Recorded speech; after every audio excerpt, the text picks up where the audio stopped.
Ces statues ont un air vraiment sinistre, car elles paraissent presque vivantes. Je m'appelle Méduse.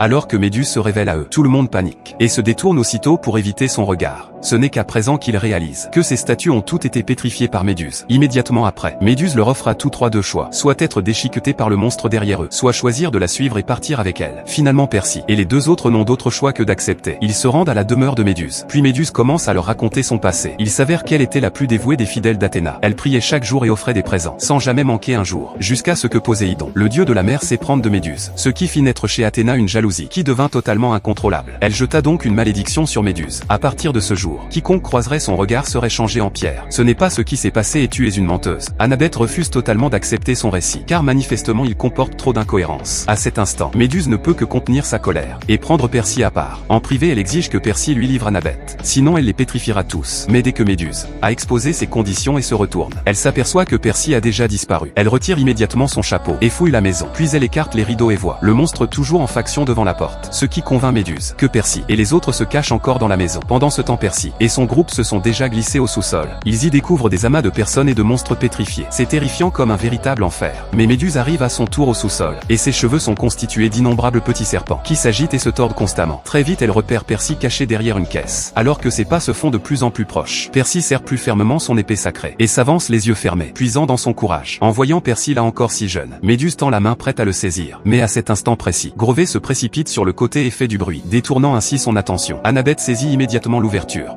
À la seconde suivante, Percy frappe et tranche net la tête de Méduse. Cependant, même séparée de son corps, la malédiction de Méduse ne disparaît pas. Juste après, Percy porte sa tête à l'extérieur et le monstre, sans se douter de rien, se jette droit sur Percy. Percy réagit aussitôt et arrache la cape magique, pointant la tête vers le monstre, avant même que la créature chauve-souris n'esquive. Elle est instantanément pétrifiée, mais la tête de Méduse est bien trop dangereuse à conserver. Alors Percy confie Méduse à un émissaire des dieux. Il ne voit qu'un coursier divin transporter le paquet dans l'Empire State Building, et l'ascenseur, qui ne s'arrêtait auparavant qu'au 102e étage, gagne soudain 600 étages supplémentaires. Personne ne s'attendait à ce que ce soit le passage du monde vers l'Olympe.